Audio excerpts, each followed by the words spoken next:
Olá, macabros, tudo bem? Como que vocês estão? O que é que vocês fariam se no meio da madrugada, enquanto vocês dormiam, vocês começassem a ser sufocados e vocês notassem um espírito que olhava para vocês com extrema raiva? O que é que vocês fariam? Hoje, nesse relato incrível que eu trago para vocês, os espíritos maus do cemitério, no finalzinho eu vou fazer uma pergunta que eu gostaria muito que cada um deixasse um comentário sobre a opinião de vocês. Já aproveita, galera, no início desse vídeo, se inscreve no canal, ativa o sininho de notificações, deixa aquele like que vocês sabem que é muito importante para ajudar o YouTube a entender que vocês gostam desse tipo de conteúdo. Compartilhe o vídeo com seus amigos, mas sem muito blá blá blá, sem muitas enrolações. Eu vou chamar a vinheta e a gente já começa esse vídeo que tá incrível.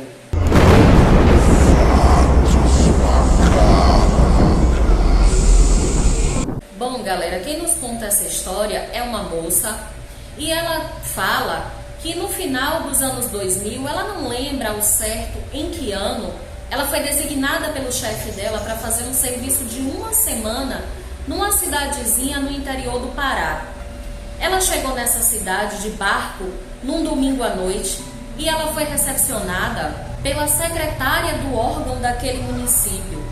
Então, essa moça levou ela de carro para a casa funcional da instituição, que ficava localizada numa pracinha, e nessa pracinha ela lembra que tinha árvores muito altas, o que deixava aquele local com um aspecto escuro e muito sombrio. Então, quando ela chegou na frente da casa, ela se lembra que ela olhou ao redor e ela pôde notar que no final daquela pracinha se localizava o cemitério da cidade.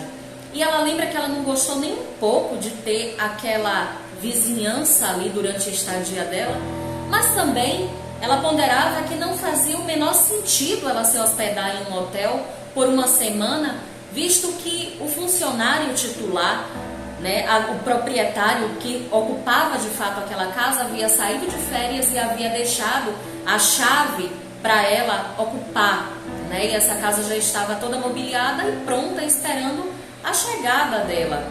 Ela se lembra que ela estava tão cansada depois de uma viagem de 2 dias que ela simplesmente pegou a mala dela e foi para o quarto, e ela lembra que ela tomou um banho e se deitou sem sequer rezar, como ela é habituada a fazer todas as noites. Durante o sono, ela foi despertada pelo espírito de um homem que aparentava ter cerca de 50 anos, moreno, cabelos bem curtos, vestia calça preta e blusa de manga comprida marrom.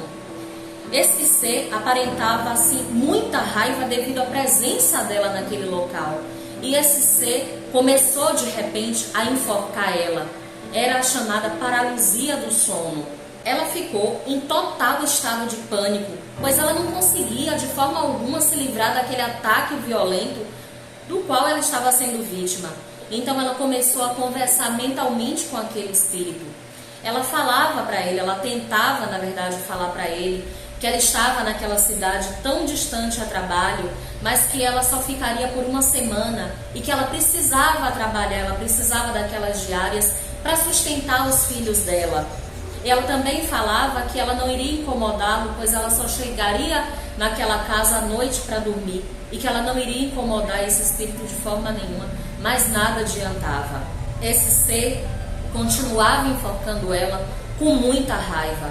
Ela tentava rezar mentalmente, mas ela não conseguia. Foi quando ela conseguiu se lembrar da falecida mãe dela, a mãezinha querida dela que já havia falecido há alguns anos atrás. Ela então começou a chamar pela mãe dela. Então, em questão de segundos, ela conseguiu se movimentar. No mesmo instante, ela rezou para o anjo da guarda dela e para o espírito da mãe dela, que com certeza ajudou ela naquele momento de desespero. Em seguida, ela finalmente conseguiu adormecer. Nas outras noites, ela voltou a rezar, porém, claro, com pavor de voltar a ser atacada por aquele espírito maligno. No dia seguinte, bem cedinho, aquela secretária que havia ido buscar ela no porto, conforme o combinado, foi buscar ela de carro para levar ela para o expediente. Então essa secretária perguntou para ela se ela havia passado bem a noite, se ela havia dormido bem, e ela disse que sim, omitindo o fato ocorrido, achando que a secretária não iria acreditar no sobrenatural.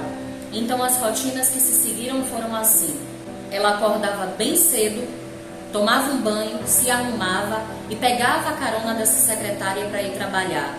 Lá ela tomava café, almoçava, lanchava, jantava e só retornava para essa casa por volta das 19, 20 horas, onde ela só tomava um banho, pegava um copo com uma garrafa de água e se dirigia para o quarto que era destinado a ela, onde ela trancava a chave e só acordava, saía de lá no dia seguinte para novamente acordar bem cedo e ir trabalhar.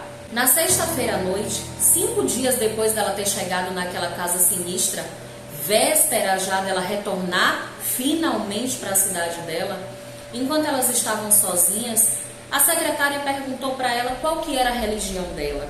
Ela então respondeu que ela era católica, mas que acreditava no sobrenatural. Então, se sentindo mais à vontade, a secretária perguntou para ela se, durante a estadia dela, nada de estranho havia acontecido.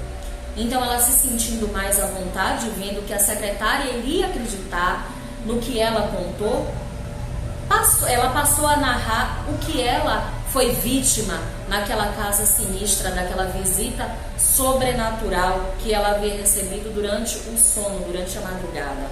Então, essa secretária passou a contar para ela alguns outros relatos anteriores que haviam acontecido nessa casa sinistra. Os funcionários que por ali passaram tinham verdadeiro pavor daquela casa. Ela contou do caso de uma moça que se sentia observada durante todo o tempo que ela estava naquela casa e o tempo todo também ela tinha calafrios. Ela contou também o caso de um rapaz que gostava de dormir em redes. Então, durante certa noite, ele acordou com algo sacudindo violentamente aquela rede e essa coisa invisível tentava derrubar ele ao chão. Então, ele simplesmente pegou um cobertor e, de pijama mesmo, durante a madrugada, se dirigiu até a casa de um vizinho, apavorado, pedindo para passar a noite ali. Quando foi no dia seguinte, ele simplesmente pegou as malas dele para poder ir embora.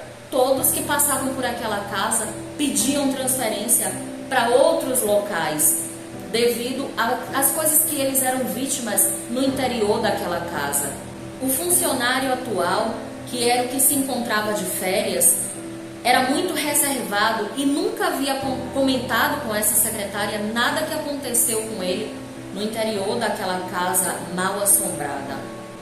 Anos mais tarde, essa moça que nos conta esse relato encontrou esse rapaz, aquele rapaz que havia fugido na madrugada e que esse espírito tentou derrubar ele da rede. E ela mencionou o caso que ele vivenciou, o caso que aconteceu com ele, que foi contado para ela pela secretária. E nesse momento ela lembra que aquele rapaz ele ficou pálido e ele pediu a ela que, pelo amor de Deus, ela não mencionasse aqueles fatos, com medo de que essas menções pudessem atrair aqueles espíritos novamente para perto deles. Então encerrou-se o assunto e ela não voltou mais a comentar nada a respeito. Porém, ela finaliza esse relato nos contando que ela acredita que os espíritos maus que residiam naquele cemitério se dirigiam até aquela casa para aterrorizar os moradores ou aqueles que pousavam por lá. Ela também, depois, findados os trabalhos dela, foi embora, voltou para a cidade dela e nunca mais voltou para essa cidade no interior do Pará. Aquela pergunta que eu queria fazer para vocês no início do vídeo: qual a opinião de vocês, gente? Vocês têm histórias? Sempre tem aquelas casas, aquelas pessoas que moram próximas de cemitérios. Muita gente conta que vê coisas, que escuta coisas, né? Deixa aqui pra gente nos comentários. Tanto eu como várias outras pessoas vamos amar saber essas histórias incríveis de cada um de vocês. Espero muito que vocês tenham gostado desse relato incrível. Gente, não esquece de se inscrever no canal, ativar o sininho de notificações, deixar aquele like, compartilhar o vídeo com seus amigos. Beijos, gente. Até a quarta-feira. Tchau, tchau.